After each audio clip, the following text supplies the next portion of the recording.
Hello friends, welcome back to my YouTube channel. Finally मेरे channel पे स्वागत है। टीजीटी पीजीटी की प्रिपरेशन स्टार्ट हो चुकी है और अब से मैं अपने चैनल पे इस न्यू चैनल पे डेली वीडियोस डालूंगी। और जो पुराना वाला मेरा चैनल था वो बंद हो चुका है, बरखा ऑफिशियल 25। तो आप उसको चैनल को सब्सक्राइब कर दो भाई, हट जाओ वहाँ से। और मेरी इस नए चैनल को खूब ढेर सारा प्यार दो, खूब ज़्यादा शेयर करो। और मुझे बहुत अच्छा लगेगा कि अगर आप लोग ज़्यादा से ज़्यादा लोगों को शेयर करेंगे। और एक्चुअली मैं बैक साइड से कैमरा यूज़ नहीं कर पा रही हूँ क्योंकि मेरा बैक साइड का कैमरा ख़राब है, तो इसलिए नहीं कर सकते। तो फ्रंट साइड कैमरा यूज़ कर रही हूँ। और आज मैंने बुक लिया है W.JLong। तो फिर जल्दी जल्दी ख़त्म करते हैं क्योंकि एग्ज़ाम है। केवल 2 महीने 3 महीने जो भी हो भाई, टाइम कम पड़ जाएगा क्योंकि इतने साल से कुछ तैयारी नहीं हुई है। तो फिर से न्यू तरीके से और मुझे जल्दी जल्दी सारी चीज़ें कवर करने हैं। तो W.J.Long लिटरेचर्स को कंप्लीट करते हैं, क्योंकि कंप्लीट करना इसलिए ज़रूरी है भाई कि कभी कभी लिटरेचर में W.J.Long को जल्दी वो लोग रिकवर करते हैं इंग्लिश लिटरेचर के लिए, जो इसकी हिस्ट्री है।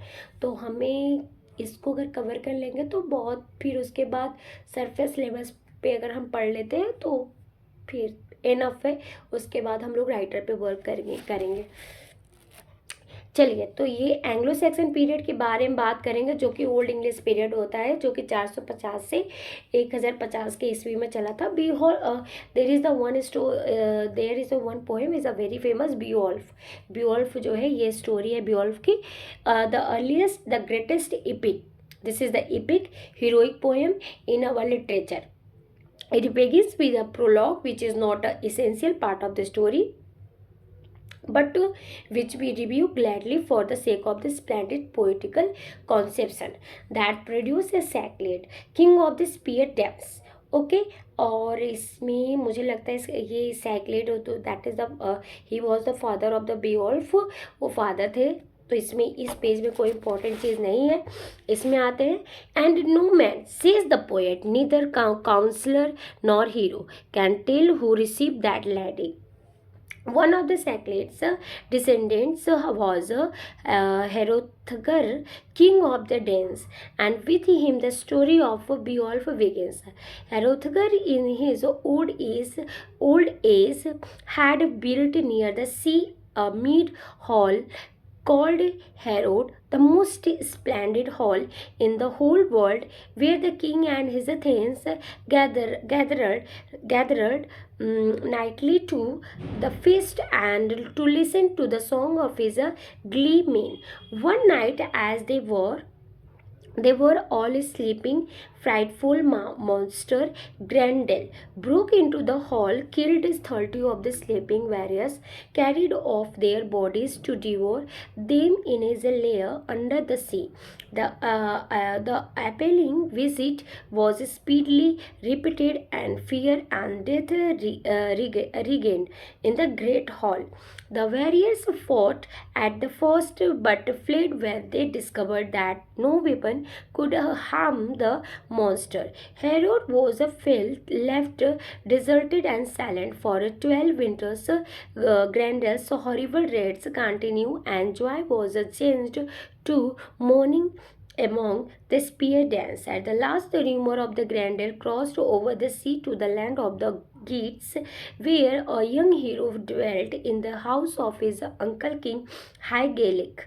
Beowulf was his name, a man of immense strength and courage, and mighty swimmer who had developed his powers and fighting the knickers, whales, walruses, and seals in the icebound northern ocean. When he heard the story, Beowulf was stirred to go and fight the monster and free the Danes who were his father's friends. With 14 companions, he crosses the sea. There is an excellent bit of a ocean poetry here. And we get the vivid idea of the hospitality of a brave people by following the poet's descriptions of the Beowulf meeting with the king Herothgar and queen Wealhtheow, and of the joy and feasting and storytelling in a Herod.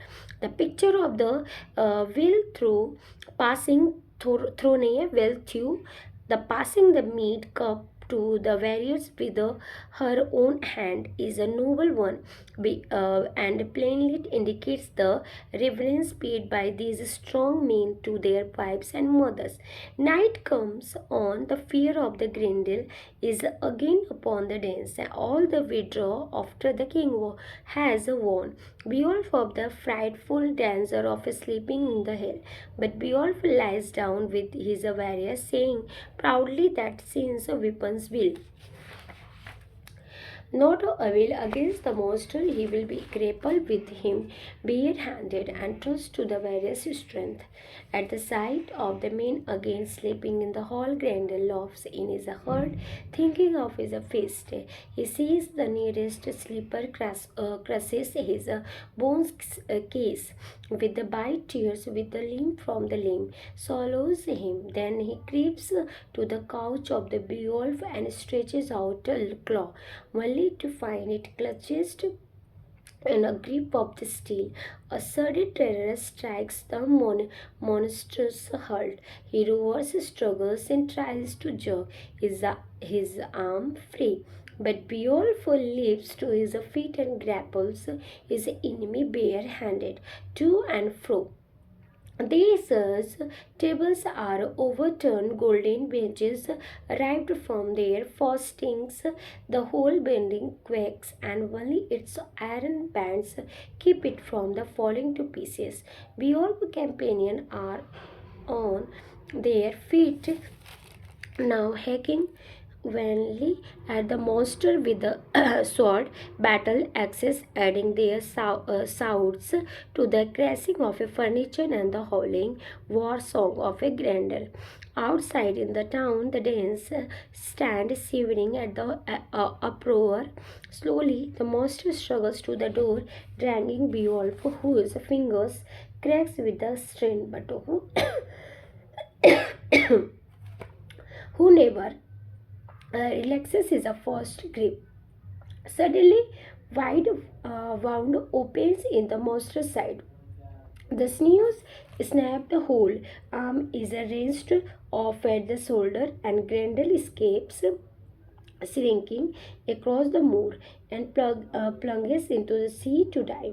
Beowulf first exalts in his night's work, then he hangs Hugh's arm with its terrible claws from the cross beam over the king's seat as one would hang up bear skin after a hunt. A daylight came to the Danes, and all the day long, in the intervals of a singing, storytelling, speech making, gift giving, they returned to wonder at the mighty grief of Grendel and to rejoice in Beowulf's victory.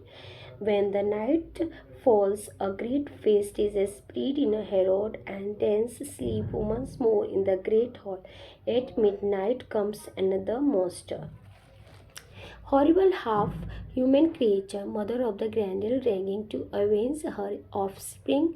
She thunders at the door. The Danes leap up and grabs their weapons, but the monster enters the seas. Achier, who is a friend, advisor of the king, and rushes away with him over the fence. The old scene of the sorrow revived in the morning, but Beowulf says simply. So that is a line you have a given of that the fighting during of the fighting time Beowulf के साथ है, तो ये pages important नहीं है.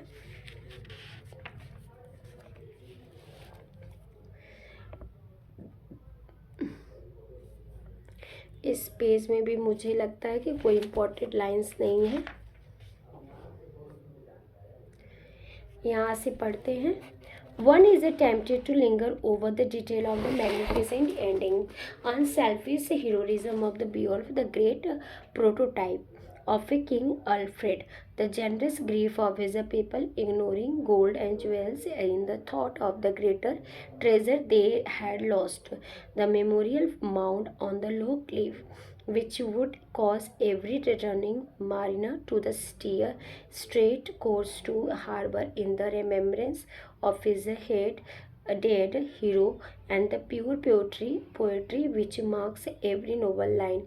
But the epic is a great enough and simple enough to speak for itself. Search the literatures of the world and you will find no other such a picture of a brave man's death. Concerning the history of a Beowulf, a whole library has been written and scholars still differ too radically for us to express a positive judgment. This much, however, is clear that there existed at the time of the poem was composed various northern legends of a Beowulf, half divine hero, and the monster Grendel. The latter has been interpreted in various ways, sometimes as a bear and again as the malaria of the Mars lands. For those interested in symbols, the simplest interpretations of these myths is to regard Beowulf's successive fight with the three dragons as the overcoming first of the overwhelming danger of the sea, which was the beaten back by the dikes, second the conquering of the sea itself when men learned to sail upon it, and third the conflict with the hostile forces of nature, which are overcome at the last by man's indomitable will and perseverance. All this is a purely mythical, but there are historical incidents to reckon with. About the year 520, a certain northern chief, called by the chronicle uh, Cocelarius, who is generally identified with the High Gaelic of the epic, led a huge plundering expeditions up the Rhine. After successions of battles, he was overcome by the Franks. But now we enter legendary region once more, not until a gigantic nephew of a High Gaelic had performed heroic feats of a valor, had saved the remnants of the host by the marvelous feat of swimming. The majority of scholars now hold that these historical events and personages were celebrated in epic, but some still assert that the events which gave foundation for Beowulf occurred wholly on English soil, where the poem itself was undoubtedly written.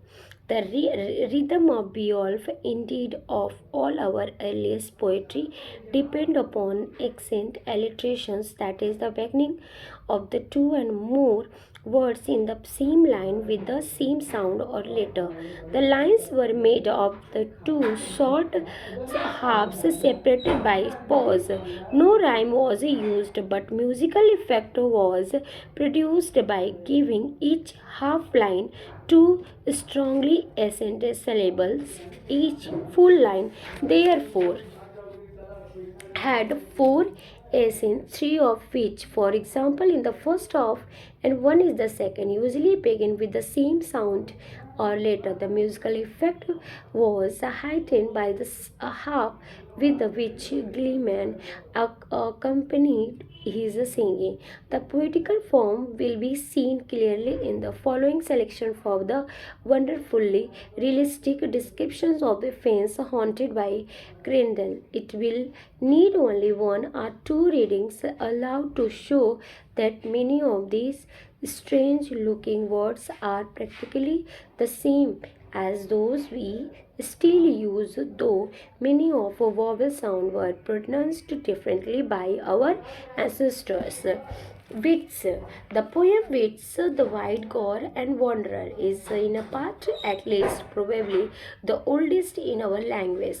The author and the date of its composition are unknown, but the personal account of a minstrel life belongs to the time before Saxon first came to England. It expresses the wandering life of the gleeman who goes forth into the world to abide here or there, according as he is rewarded for his singing. From the numerous references to rings and rewards, and from the praise given to generous givers, it would seem. ये that is a language is a given of the another languages. इस page को नहीं पढ़ेंगे क्योंकि खुद भी मुझे language ये समझ भी नहीं आएगा भाई, अदर लैंग्वेजेस में है, ओल्ड इंग्लिश में है. Okay, now that literature as a paying professions begin very early in our history, and also that the pay was barely sufficient to hold soul and body together. Of all our modern poets, Goldsmith wandering over Europe paying for his loading with his songs is a most suggestive of his first recorded singer of our race. His last lines read, "Thus wandering they who shape song for me pass over many lands, tell their need and speak their thanks, and either south or north meet someone skilled in songs and free in gifts, who would be raised among his friends to fame and do brave deeds till light and life are gone. Who he who has thus wrought himself praise shall have a settled glory underneath the stars." That is a Goldsmith have recorded of that lines. So it's a very important line. Doers lament, endure. This is the doer with Smith Beowulf. That is the old English literature. We have another picture of the Saxon scope and minstrel, not in a glad wandering, but in a mainly sorrow. It seems that the scope's living depended entirely upon his power to please his chief, and that at any time he might be supplanted by a better poet. Doer had this experience and comfort himself in a grim way by recalling various examples of men who have suffered more than himself. The poem is arranged in strophes, each one telling of some afflicted hero and ending with the same refrain: his sorrow passed away, so will mine. Doer is a much more poetic than the Widsith. Widsith, Widsith, that is a poet name, and is the one perfect lyric of the Anglo-Saxon period. We land for women new to well exile, strong of a soul that all सारो sharp ही बोल. Actually background से आप लोगों को music आ रहा होगा, sorry for that. Actually there is अ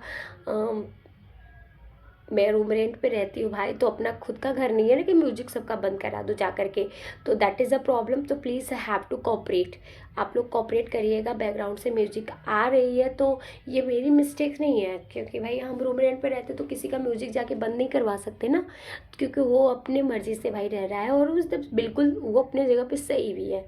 तो प्लीज़ आप लोग उस चीज़ को मत सोचिएगा कि मतलब मैं बैकग्राउंड में म्यूजिक बजा करके पढ़ाई कर रही हूँ. मुझे वैसे भी नहीं पसंद है, जब मैं पढ़ती हूँ तो मुझे म्यूजिक नहीं अच्छा लगता है. चलिए कोई बात नहीं, आते हैं हम लोग अपने टॉपिक्स पे. So that is a line है. एंग्लो सेक्सन पीरियड में जो है ड्यूअर थे उन्होंने लेमेंट करके एक पोएम लिखा था, तो उसमें एक लाइन, ये पोएम की लाइन्स है. तो we land for a women new to well exile, strong of a soul that all sorrow sharp he bore, to companionship he had care and weary longing, winter freezing restlessness who he found again. After that need had in a need had laid him, staggering snew sound wounds sorrow smitten man, that he overwhelmed this also may. Actually that is a old English, तो इसमें बहुत सारी languages तो बहुत वो देता है, तो उसको थोड़ा रीड करना पड़ता है प्रोनाउंसिएशन, करेक्ट प्रोनाउंसिएशन के साथ. The next is the Seafarer. The wonderful poem of the Seafarer seems to be in two distinct parts. The first show the hardships of the ocean life, but stronger than hardships is a subtle call of the sea. The second part is an allegory in which the troubles of the seaman are symbols of the troubles of this life, and the call of a ocean is the call in the soul to be up and away to its true home with the god. Whether the blast was added by some monk who saw the allegorical possibilities of the first part, or whether some sea-loving Christian scope wrote both is uncertain. Following are a few selected lines to show the spirit of the poem. Okay, that is the poem line of the given of that is a selected poem line से तो can I read? That is seafarer का poems के line से तो दो तीन लाइन पढ़ देते maybe it's a important can come in your exam. The hail flew in the showers about me, and there I heard only the roar of the sea, ice cold waves, and the song of the ocean. For a pastime, the gannet's cry served me, the kitwakes chatter for a laughter of my men, or for me drink the call of the sea mews. When the storms on the rocky cliff beat, then the turns icy feathered made answer full of the sea eagle of forebodingly screamed. तो ये that is the line is a very so much हवे given. तो इसको ज़्यादा पढ़ने का कोई मतलब नहीं है कि इतनी भी ज़्यादा पोएम्स की लाइनें नहीं आती है. लिटरेचर में आएगी तो जो पोएट सिलेबस में दिए हैं उसके आएंगे. Fight at Finnsburg and Waldere, two other of a oldest poems well deserve mention. The first is the fight at Finnsburg is a fragment of the 50 lines discovered on the inside of a piece of a parchment drawn over the wooden covers of a book of a homeless. It is a magnificent war song describing with the Homeric power of a defense of a hall by Hannef with the 60 warriors against the attack of a Finn his army. At midnight, when the Hanif and his men are sleeping, they are surrounded by an army rushing in with fire and sword. Hanif springs to his feet at the first alarm and wakens his warriors with a call to action that rings like a bugle blast. This is that is a poem have a given poems lines. This noised word joining is now nor is here a dragonfly flying, nor of this high hall are the homes burning. But they rush upon us here. Now the ravens sing. Growling is the grey wolf. Grim the war wood rattles. Silt to shaft is answering. The fight lasts 5 days, but the fragments ends before we learn the outcome. The same fight is celebrated by Herodotus is a gleeman at the feast in Herod after the slaying of a Grendel. Wanderer is a fragment of the two leaves from which we get only glimpses of the story Wanderer. Wanderer is what do you mean of the Walter? Walter of the Aquitaine and his betrothed bride Hildegard, who were hostage at the court of Atlia. They escaped with the great treasure, and the crossing mountains were attacked by the Ganthra and his warriors, among whom was Walter's former comrade Hagen. Walter fights them, all escapes. The same story was written in Latin in 10th century, is also part of a old German naval legend lead, though the saga didn't originate with the Anglo-Saxons. Their version of it is the oldest that has come down to us. The chief significance of these Waldra fragments lies in the evidence they afford that our ancestors were familiar with the legends and poetry of other Germanic peoples. We have now read some of our earliest records and have been surprised perhaps that men who are generally described in the historians as savage fighters and freebooters could produce such as excellent poetry. It is the object of the study of all literature to make us better acquainted with the men, not simply with their deeds, which is the function of a history, but with the dreams and ideas which underlie all their actions. So, a reading of this early Anglo-Saxon poetry not only makes us acquainted but also leads to profound respect for the men who were our ancestors. Before we study more of their literature, it is well to glance briefly at their life and language. Name. Name. The name Anglo-Saxons denotes two of the three Germanic tribes, Jutes, Angles, and Saxons, who in the middle of the 5th century left their homes on the shore of the North Sea and battled to conquer and colonize distant Britain. Angel and Anglian was the home of a one tribe, and the name still clings to the spot whence some of our forefathers sailed on their momentous voyages. The old Saxon word angle and on angle means a hook, and the English verb angel is used invariably by Walton and older writers in the sense of facing.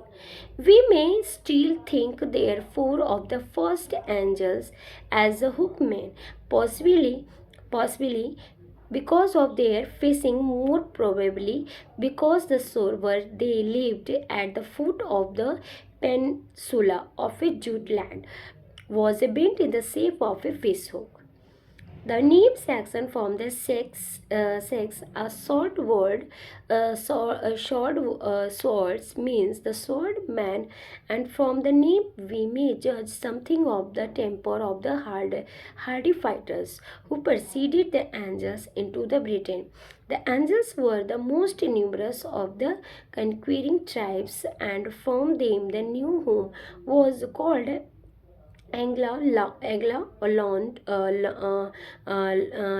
by gradually changes this became first England and then England. More than 500 years after the landing of these tribes, while they called themselves Englishmen, we find the Latin writers of the Middle Ages speaking of the inhabitants of the Britain as English Saxons, that is a Saxon of England, to distinguish them from the Saxon of the continent. In the Latin charters of King Alfred, the same name appears, but it is never seen or heard in his native speech. There he always spake of his beloved England and of his brave English people. In the 16th century, when the old name of an Englishman clung to the new people resulting from the union of a Saxons norm, the name of Anglo-Saxon was first used in the national sense by the scholar Camden in his History of Britain, and since then it has been in a general use among English writers. In the recent years, the name has gained a wider significance until it is now used to denote a spirit rather than a nation. The brave, vigorous, enlarging spirit that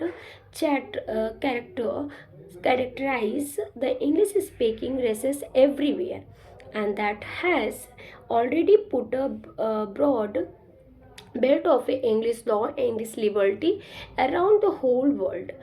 The life in the literature of the people springs directly out of its life than the stern, barbarous life of our Saxon forefathers would seem at the first glance to promise little of a good literature. Outwardly, their life was a constant hardship and perpetual struggle against savage nature and savage men.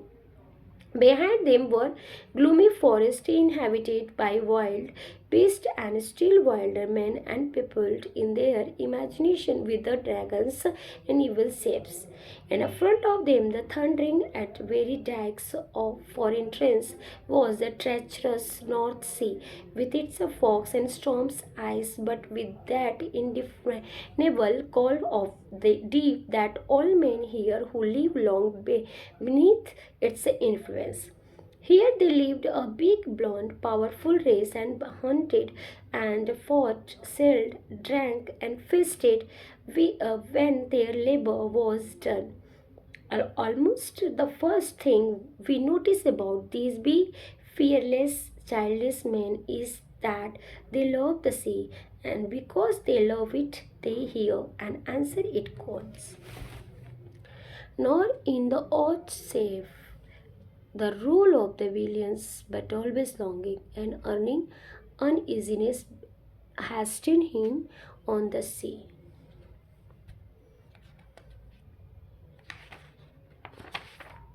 It's a very long Anglo-Saxon period, so be make the patience all of you. आपको video में थोड़ा patience बनाना पड़ेगा क्योंकि ये सब चीज़ें ख़त्म करने में थोड़ा टाइम तो लगता ही है, बट कोई बात नहीं। इसके बाद हम लोग ये एंग्लो नॉर्मन पीरियड पढ़ेंगे, तो थोड़ा सा पानी पी लेती हूँ। तब तक आप लोग वीडियो में रहिए भाई। 2 मिनट नहीं, 2 सेकेंड, मिनट नहीं भाई, 2 सेकेंड ना आती हूँ, आप लोग बोर हो जाओगे।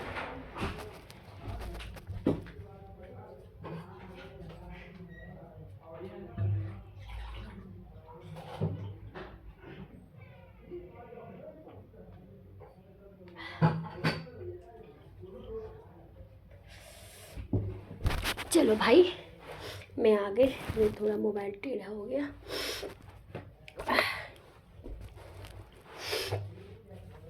कहाँ पे थे? हाँ, एज माइट बी एक्सपेक्टेड। आप लोग पढ़ाई करते टाइम थोड़ा पानी पीते रहिए। वो पढ़ते पढ़ते समझते समझते एनर्जी थोड़ी चली जाती है, तो पानी रहता है। पानी पास में मैंने नहीं रखा, फिर से मैंने गलती कर दिया। नेक्स्ट टाइम से जब वीडियो बनाऊंगी तो पानी रख लूँगी, ताकि आप पीते रहूँगी और अपना काम भी करते रहूँगी, बार बार उठना नहीं पड़ेगा। Okay, sorry. As might he be expected, this love of the ocean finds expressions in all their poetry. In a Beowulf alone, there are 15 names for the sea from the whole. That is the horizon sea. Horizon sea. Up mounting to the brim, which is the ocean flinging its a welter of sands creamy foam upon the beach at your feet, and the figures used to describe or glorify it. The swan rode well path, the having battle plain, are almost as numerous. In all their poetry, there is a magnificent sense of a lordship over the wild sea, even its hour of the tempest and fury. Often it's a befalls us on the ocean's highways in the boats, our boatmen, when the storm is roaring, leap the willows over on our stallions of the foam. Inner life. A man's life is more than his work. His dream is ever greater than his achievement.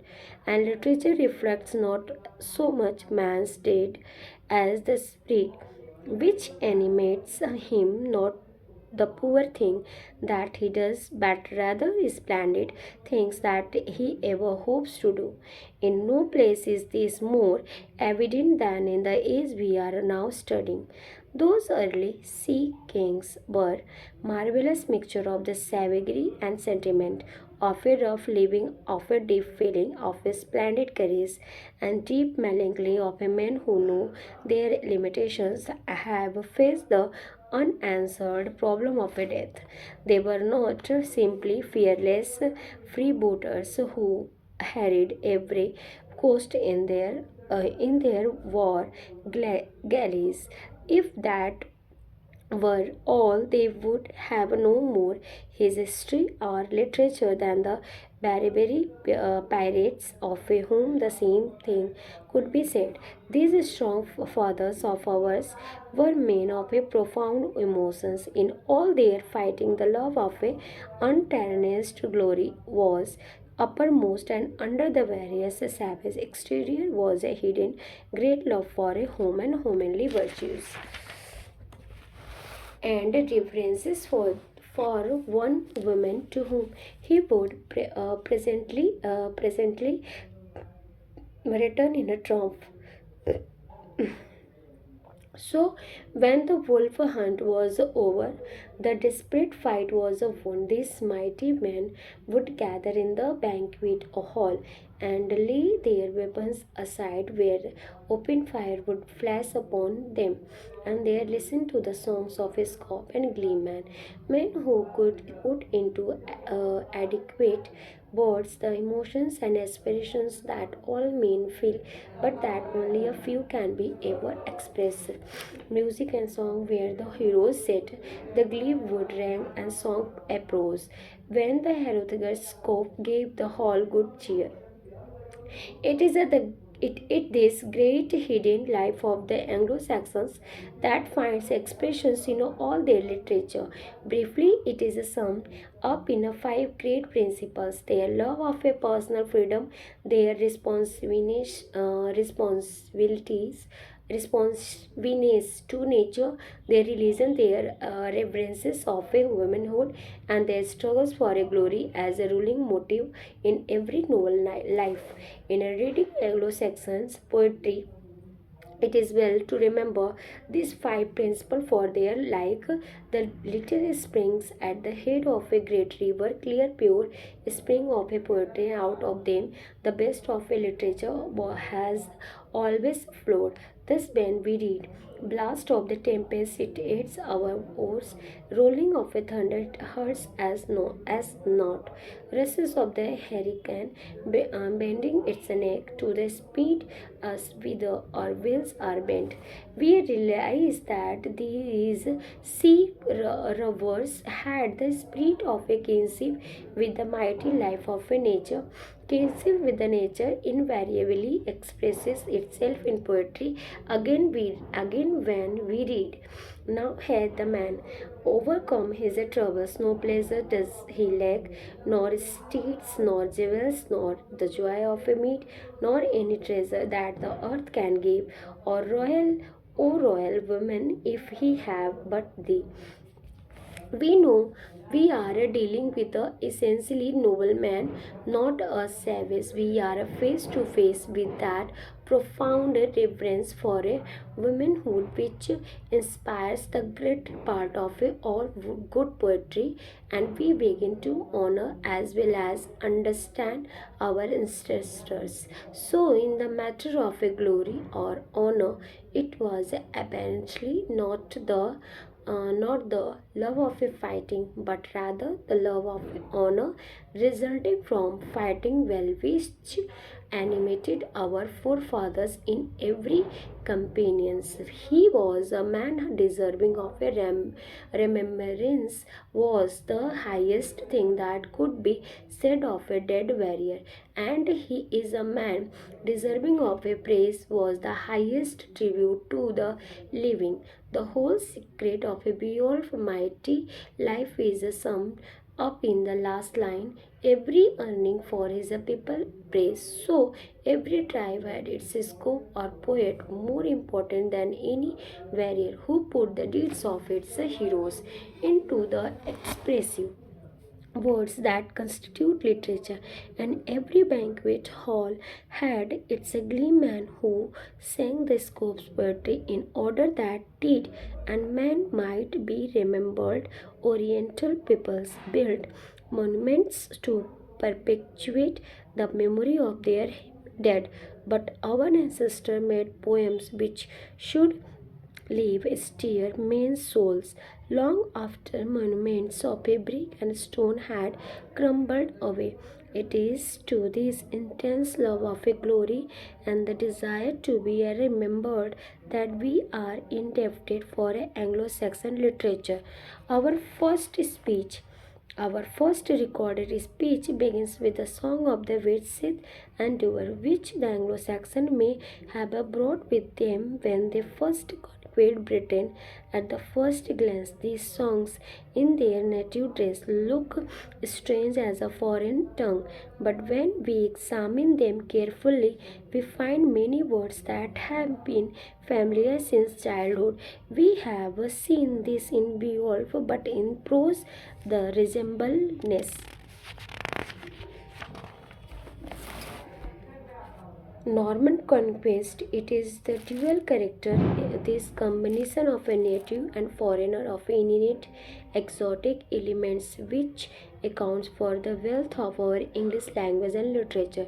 To see it is a concrete form, we should read in a succession Beowulf and Paradise Lost, the two great epics which show the root and flower of our literary development, Christian writers of the Anglo-Saxon period. That is the heading. The literature of this period falls naturally into two divisions, pagan and Christian. The former represents the poetry which Anglo-Saxons probably brought with them in the form of the oral Saxon sagas, the crude material out of which literature was slowly developed on English soil.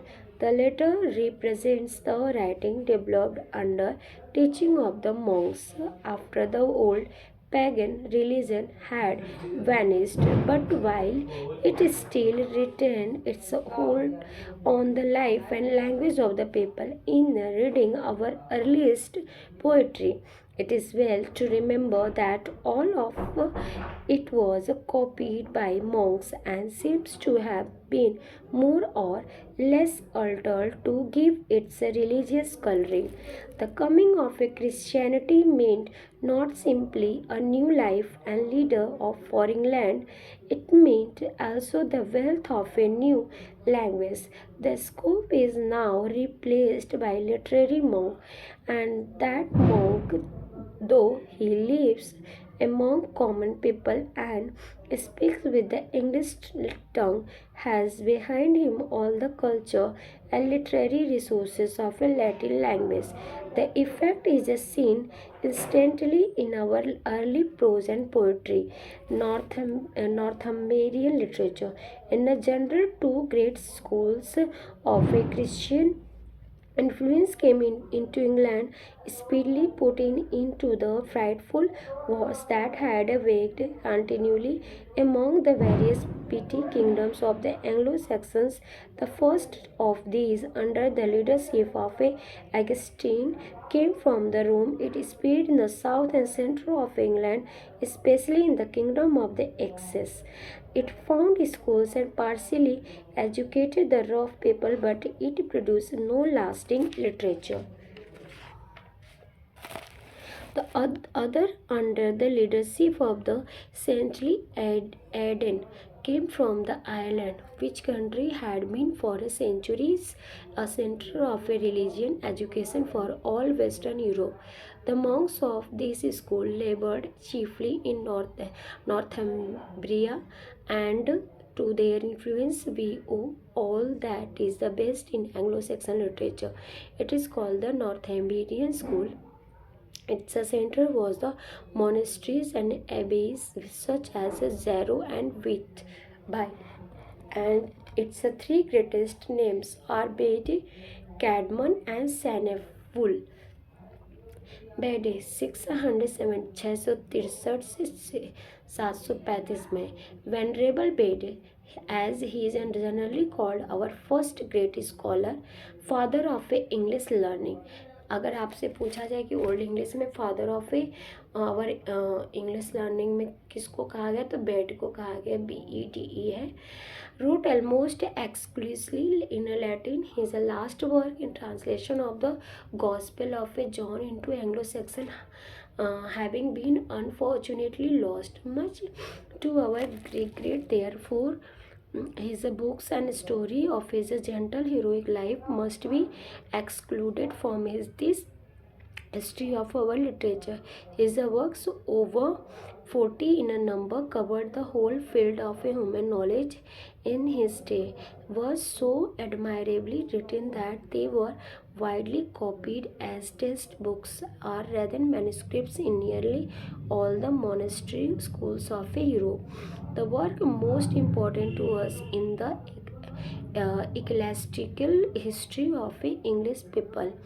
It is a fascinating history to read even now with its curious combination of accurate scholarship and immense credibility in all strictly historical matters. But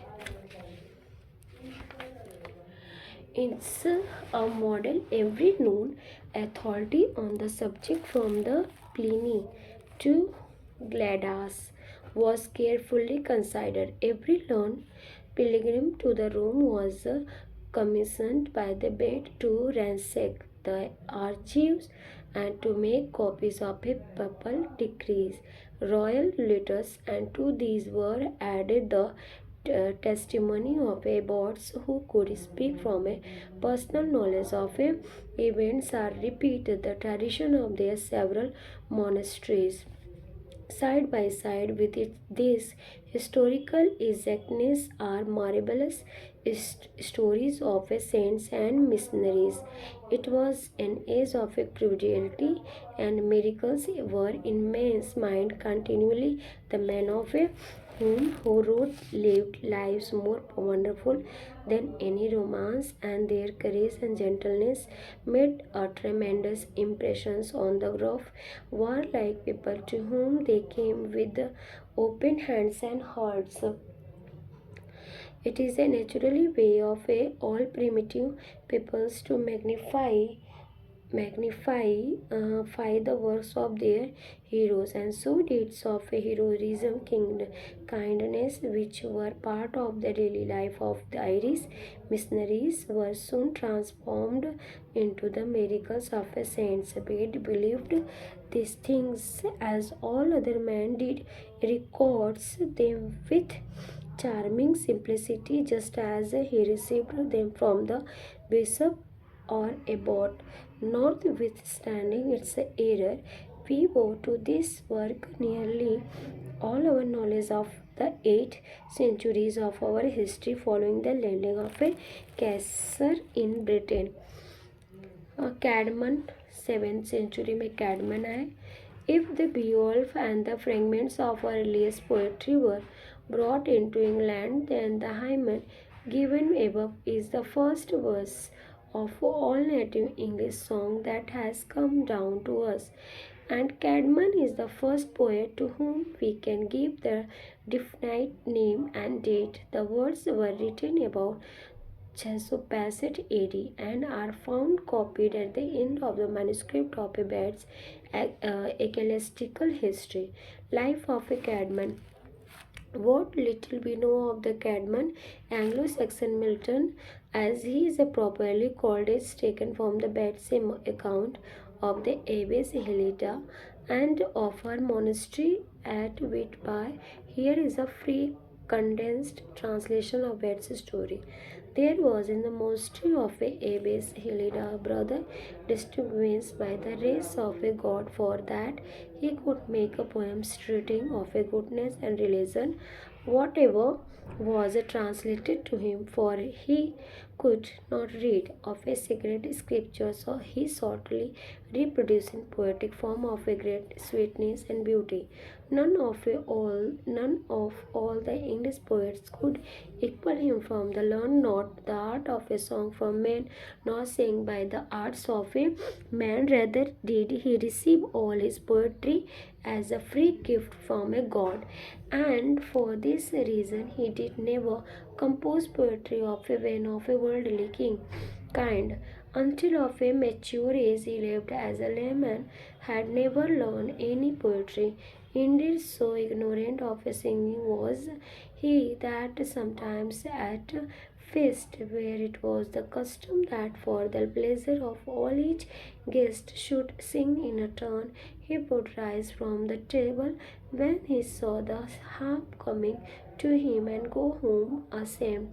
Now it happened once that he did these things at a certain festivity and went out to stall to care for horses. That this duty being assigned to him for that night, as he slept at the usual time, one stood by him saying, "Cadman, sing me something." "I cannot sing," he answered, "and that is why I came hither from the feast." But he who spake. तो important नहीं है इसमें, जो जो important lines हैं उसी को मैं सोच रही हूँ ख़त्म करूँ, वो बहुत बड़ा चैप्टर हो जाएगा। तो इसमें जो है, there upon the Caedmon begin to sing verses that the had never heard from the of this import, now should be praise the power and wisdom of the creator, the work of the father. Cadman's work, the greatest work attributed to Cadman, is so-called paraphrase. It is the story of a Genesis, Exodus, and part of a Daniel told in a glowing poetic language with the power of an inciting imagination, which often erases it from the paraphrase into the realm of the true poetry. Though we have Bede's assurance that Cadman transformed the whole course of a Bible history into most delightful poetry. No work known certainly to have been composed by him has come down to us in the 17th century.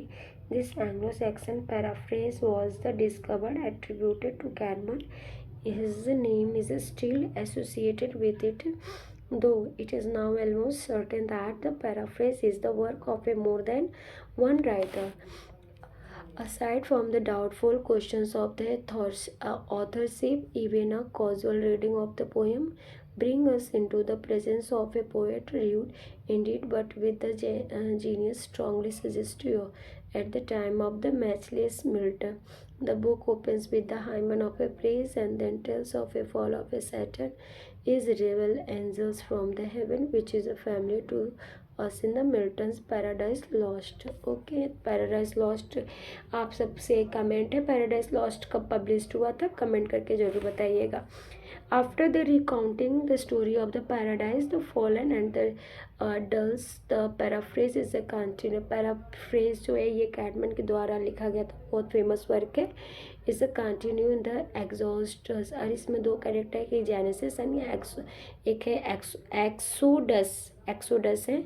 Of is the poet makes a noble epic rushing on with the sweep of the section army to battle. ठीक है, इसमें फिर उसके बाद कुछ लाइनें दी गई हैं. इतना लिटरेचर में नहीं, अगर आपकी नेट की तैयारी चल रही होगी तब तो भाई इम्पोर्टेंट है, क्योंकि कुछ भी आ सकता है नेट में.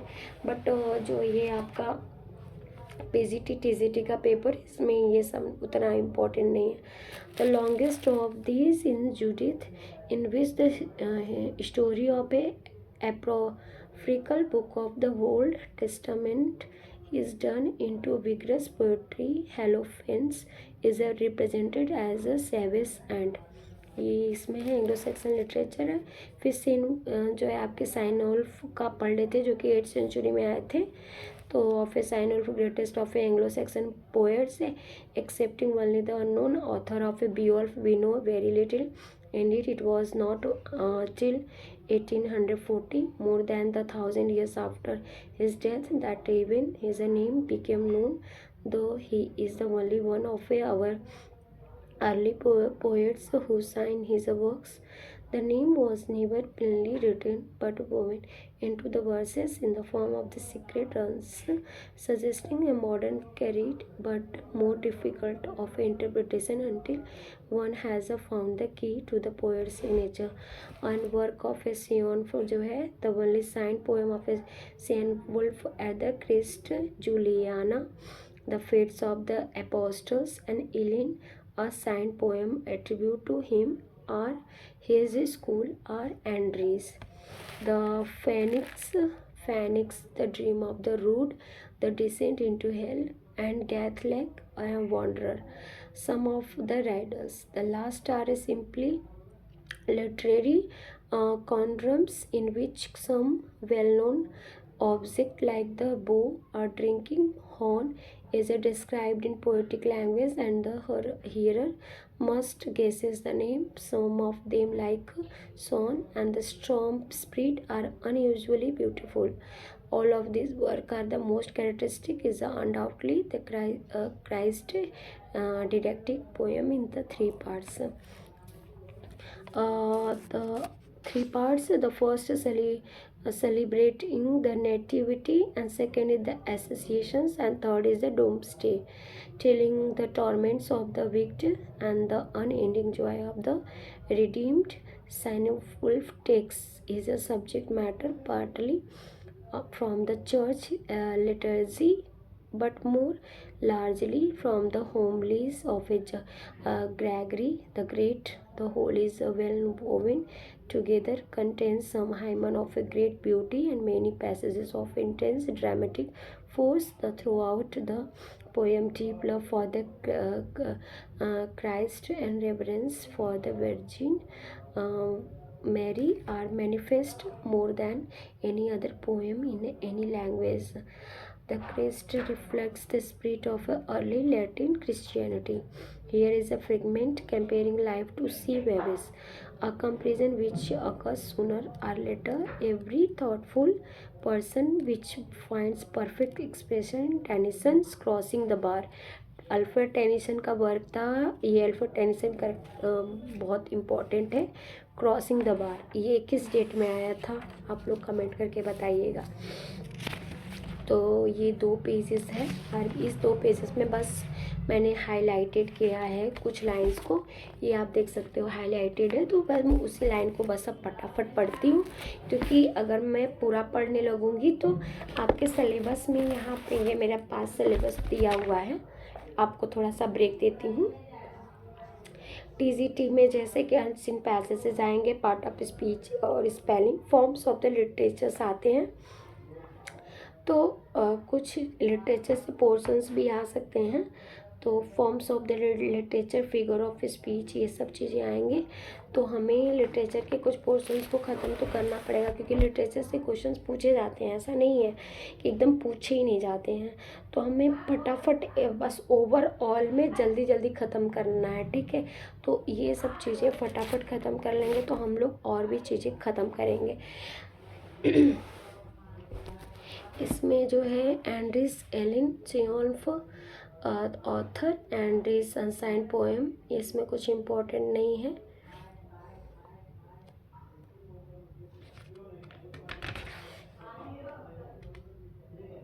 ठीक है, चलिए, तो ये आपका एंग्लो सैक्सन पीरियड ख़त्म हो गया।